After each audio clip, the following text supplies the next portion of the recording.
అద్భుతమైనటువంటి భవనం ఇక్కడ వస్తుందని ఏనాడు కూడా మనం అనుకోలేదు. గతంలో ఎయిర్పోర్ట్ వస్తుంది, ఎయిర్పోర్ట్ కూడా బ్రహ్మాండంగా నిర్మించాలనుకున్నాం. కానీ మనం ఎంత హార్డ్ వర్క్తో ఈ యొక్క ఎయిర్పోర్ట్ను మనం నిర్మించాలనుకున్నామో అందరి తాలూకా కంబైన్డ్ ఎఫర్ట్స్ వల్ల స్టేట్ గవర్నమెంట్ కానీ, సెంట్రల్ గవర్నమెంట్ కానీ, జిఎంఆర్ కానీ, ఇందులో ఇన్వాల్వ్ అయినటువంటి ప్రతి ఒక్క స్టేక్ హోల్డర్ మనసు పెట్టి మన ఉత్తరాంధ్రకి ఒక మణి కిరీటం లాగా ఈ యొక్క ఎయిర్పోర్ట్ని తయారు చేయాలనే ఆలోచనతో వాళ్ళందరి తాలూకా కాంట్రిబ్యూషన్, మన కూటమి ప్రభుత్వం తాలూకా ఎజెండా, ముఖ్యమంత్రి చంద్రబాబు నాయుడు గారు, పవన్ కళ్యాణ్ గారు, నరేంద్ర మోదీ గారు వాళ్ళందరి తాలూకా ఆశీస్సులతో బ్రహ్మాండమైనటువంటి టెర్మినల్ బిల్డింగు ఎయిర్పోర్ట్ ఇక్కడ ఎస్టాబ్లిష్ చేస్తున్నామని గర్వంగా ఒక సివిల్ ఏవియేషన్ మినిస్టర్గా మన ప్రాంత ప్రజలకు అందరికీ తెలియజేస్తున్నాను.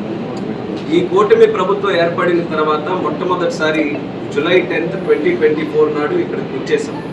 అలాగే జూలై 12 నాడు ముఖ్యమంత్రి గారు కూడా ఒక 2 డేస్లో ఆ రోజు మొదటి నెలలోనే ఇక్కడికి వచ్చేసి సందర్శించి ఆ రోజు ఒక టార్గెట్ ఇచ్చారు. ఈ యొక్క ఎయిర్పోర్ట్ మనం నిర్మించడానికి డిసెంబర్ 2026 వరకు టైం ఉన్నా సరే 6 months అడ్వాన్స్డ్గా ఇది కట్టాలి. ఇది చాలా ప్రెస్టీజియస్ ప్రాజెక్టు. మన ఉత్తరాంధ్రలో భవిష్యత్తులో ఎన్నో కీలకమైనటువంటి ప్రాజెక్ట్స్కి ఇక్కడ మనం ఆహ్వానం పలుకుతున్నాం, వాళ్ళందరినీ కూడా ఎస్టాబ్లిష్ చేయిస్తున్నాం. కానీ వాళ్ళందరూ కూడా ఇక్కడ రావాలి అని అంటే వాళ్ళకి గేట్వే ఈ యొక్క ఎయిర్పోర్ట్ అవుతుంది ఈ ఉత్తరాంధ్రలో. సో ఈ ప్రాజెక్టు తాలూకా పనులు మనం శరవేగంగా పూర్తి చేయాలని ఆ రోజు మీ అందరి సమక్షంలోనే ప్రెస్ మీట్ పెట్టి డిసెంబర్ తాలూకా డేట్ని జూన్ వరకు కూడా ప్రీపోన్ చేయడం జరిగింది. అది చాలా ఛాలెంజింగ్ టాస్క్. ఈరోజు నేను సివిల్ ఏవియేషన్ మినిస్టర్గా అనేక ఎయిర్పోర్ట్లు కానీ, టెర్మినల్ బిల్డింగ్స్ కానీ దేశం మొత్తం మీద నిర్మిస్తున్నాం. ఏ టెర్మినల్ బిల్డింగ్ కంప్లీట్ చేయాలన్నా సరే సమయం ముందుకు చేయాలనంటే అది చాలా ఛాలెంజింగ్ టాస్క్. కానీ చంద్రబాబు నాయుడు గారి తాలూకా ఆదేశాల మేరకు మళ్ళీ రీస్ట్రాటజైజ్ చేసుకొని ఇది ఎట్టి పరిస్థితుల్లో 2 yearsలోనే దీన్ని కంప్లీట్ చేయాలని జిఎంఆర్ని అలాగే మా డిపార్ట్మెంట్ వాళ్ళని అందరినీ కూడా కాన్ఫిడెన్స్లోకి తీసుకొని టైం లైన్స్ అన్నీ కూడా రీఅసెస్ చేసుకున్నాం. ఆ రోజు ఇచ్చినటువంటి మాట ప్రకారం 2 yearsలో ఈ యొక్క ప్రాజెక్ట్ అంతటిని కూడా పూర్తి చేశామన్నది కూడా తెలియజేస్తున్నాం. అంటే ఒక ఎయిర్పోర్ట్ పూర్తయింది అని అంటే దానికి కారణం ఏంటని మీరు అందరూ అడగొచ్చు.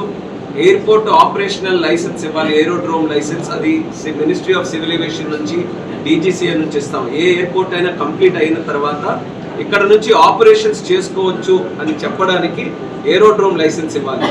ఈరోజు శుభవార్త ఏంటంటే ఆ ఏరోడ్రోమ్ లైసెన్స్ ఈరోజే మేము కంప్లీట్ చేసి ఆ ఏరోడ్రోమ్ లైసెన్స్ తాలూకా సర్టిఫికేట్ కూడా పూర్తి చేసాం.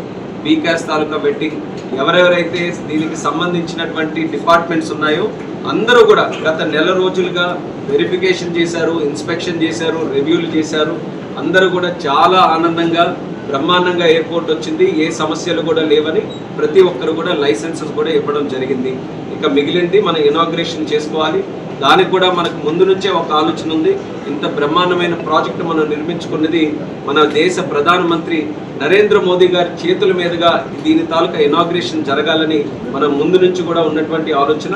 దానికి సంబంధించి మన ముఖ్యమంత్రి వర్యులు ఆల్రెడీ లెటర్ కూడా పిఎం గారికి రాశారు. వీలైనంత వరకు ఈ నెలలోనే చేయాలని కూడా మళ్ళీ మేము రిక్వెస్ట్ చేశాం. ఎలాగో లైసెన్స్ కూడా వచ్చింది కాబట్టి ఎక్కడ మనకి ఇబ్బంది లేదు ఆపరేషన్ స్టార్ట్ చేయడానికి.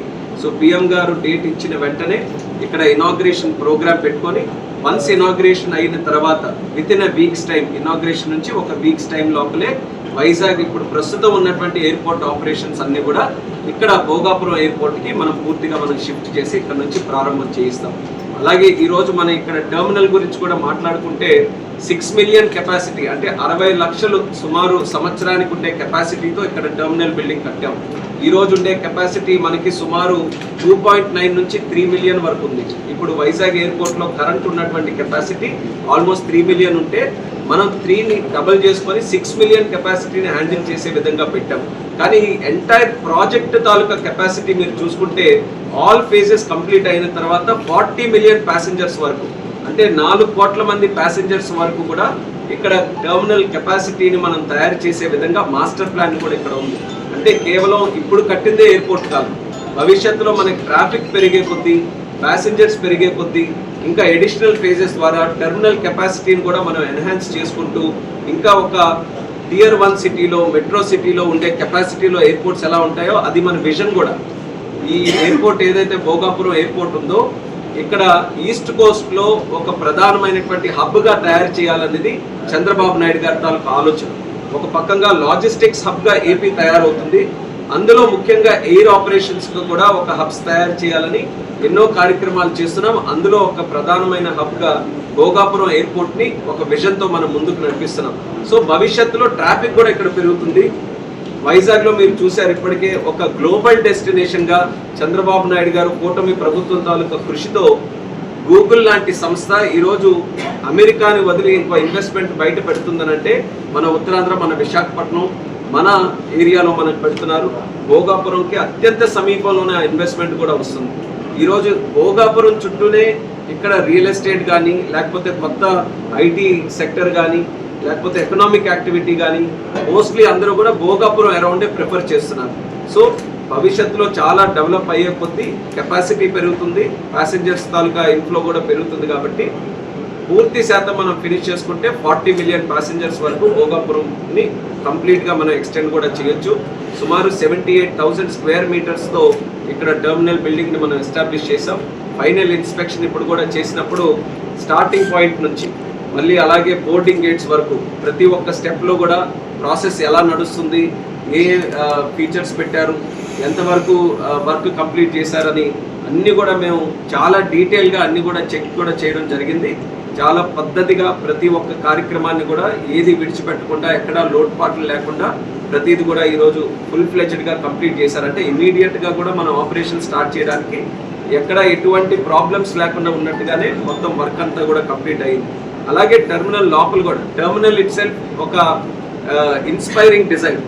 ఫ్లయింగ్ ఫిష్ ఏదైతే మనకి విశాఖపట్నం మన ఉత్తరాంధ్ర ప్రాంతంలో తీర ప్రాంతంలో సముద్రంలో ఫ్లయింగ్ ఫిష్ అనేది ఇక్కడ వెరైటీ అని ఇక్కడ ఎక్కువగా కనబడేటటువంటి ఫిష్ వెరైటీ, దాన్ని ఇన్స్పిరేషన్గా తీసుకొని ఒక టెర్మినల్ బిల్డింగ్ తాలూకా డిజైన్ని తయారు చేసి ఈరోజు ఈ డిజైన్ని మనం తీసుకొని వచ్చాం.